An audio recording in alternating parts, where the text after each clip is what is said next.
So a few days ago, the CEO of UnitedHealth was assassinated. He was shot outside a hotel in Manhattan while the company was celebrating Investors' Day. Big stock increases were happening in the company. And this is, maybe partially because of the fact that UnitedHealth is one of the highest deniers of insurance claims in America. The killer wrote deny, defend, depose on the bullet casings that he used to murder this man. And he left a backpack full of Monopoly money for the cops to find. So this was clearly a targeted, politically motivated assassination. And I think it's really important here that we all take a step back and we really examine what's happening here, because this is deeply disturbing. For those of you that don't know, the words deny and defend specifically refer to tactics that insurance companies will use in order to not give you the claims on your insurance. Obviously, it's in the best interest for the bottom line of an insurance company to not pay out the claim when you ask for the claim, even if it's sometimes a justified claim to ask. And, for UnitedHealth in specific, they were using an AI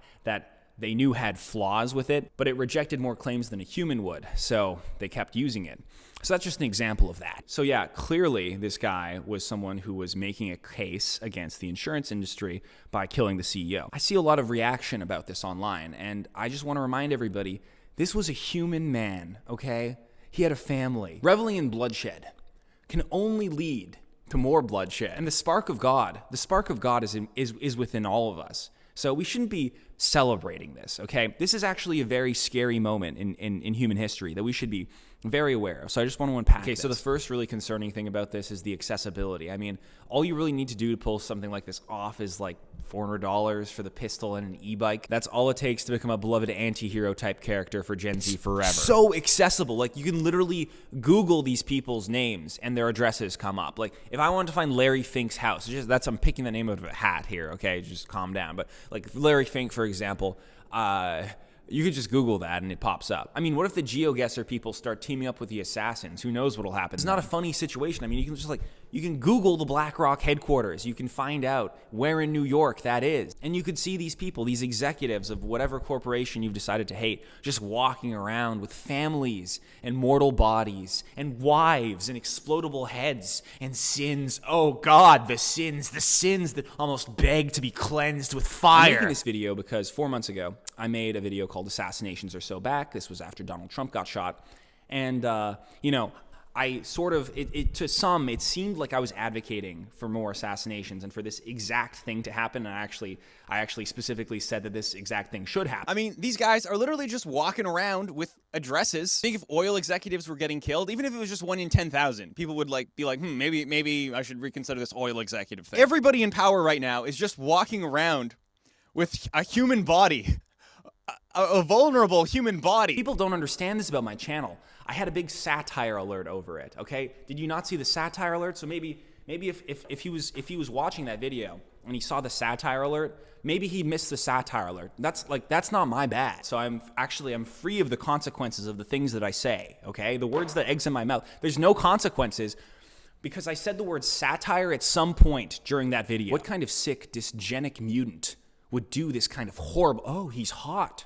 Oh, he's hot. Okay, so he's hot, all right? That's fine. Lots of women want to fuck him, and he's hot. But he also took the life of his fellow man, who looks like this. I'm just saying, that's bad physiognomy. And when people with this kind of physiognomy are running things and they're in power, I don't know, it kind of gives you a bad vibe sometimes, doesn't it? It kind of makes you think, why is this guy in power? Why is the beautiful man, the underdog here, and this guy is in power? This right here is the physiognomy of the kind of guy who's going to be investigated for insider trading and shady business deals. I feel specifically like it's important for someone like me to make this video because I know that I have a lot of susceptible members of my audience to this kind of event, and I want to sort of get in quickly and nip that in the bud.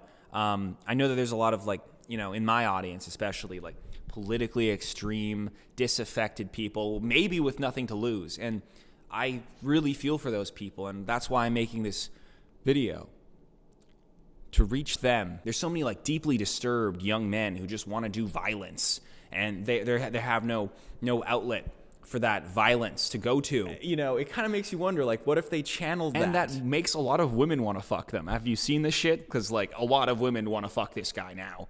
And you could probably get the same sort of attention from women on you if you did a similar thing. That's what makes it so scary. But there is a light at the end of this tunnel for those of you worried about the direction that we're headed in right now, okay? There's going to be a reaction to this. That reaction is going to be increased security details in the short term. But in the long term, it's going to look something like using their techno capital to augment their bodies so that they are effectively unkillable, and passing authoritarian laws so that stuff like this can't happen again. Intimidation and threats of violence against the Prime Minister and politicians from all parties have become alarmingly routine. Where the rubber hits the road on this, our law enforcement needs to have more tools. 3 to 5 years before these people start having metal skulls and the ability to upload their consciousness into multiple bodies. So don't worry, like we only have to deal with this for maybe 5 years.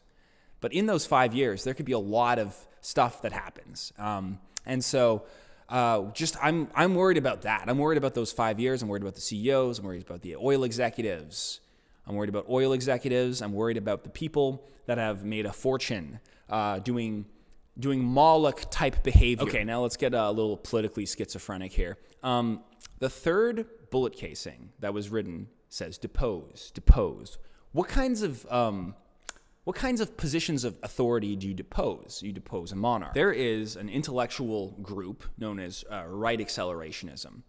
This is founded by a guy called Curtis Yarvin. The Dark Enlightenment thinks that the Enlightenment was a mistake, the French Revolution was an error, and we need to go back. We should go back to monarchy.